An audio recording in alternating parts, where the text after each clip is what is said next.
อันนี้เป็นพิธีแห่เคยอยู่ที่บ้านบ้านควนล่วงเมืองมาใส่แขวงขมวนเนาะ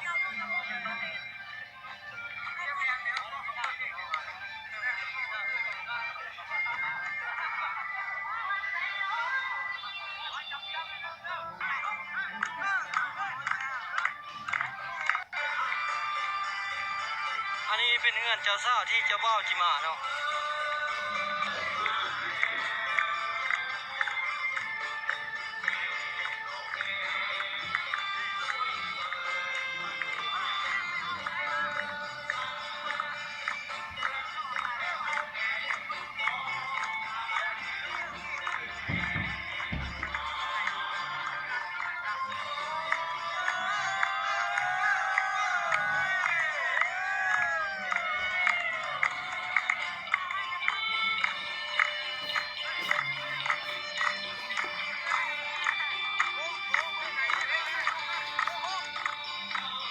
ข้างล่างจะเป็นผ้าเนาะสวยงามเลยอันนี้แม่นประตูตัวน้ำเนาะ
อันนี้จะเป็นพิธีจะขึ้นเรือนเนาะ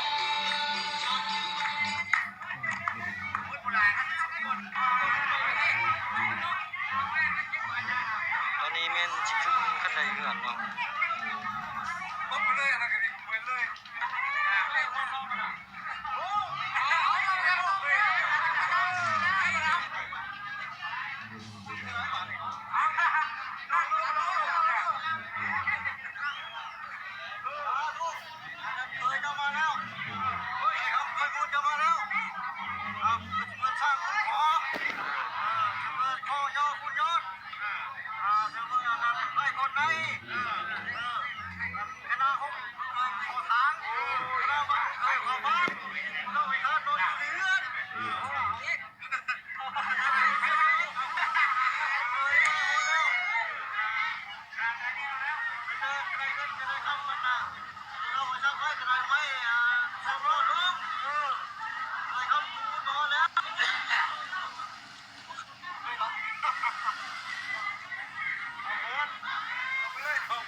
นี่เป็นประเพณีของลาว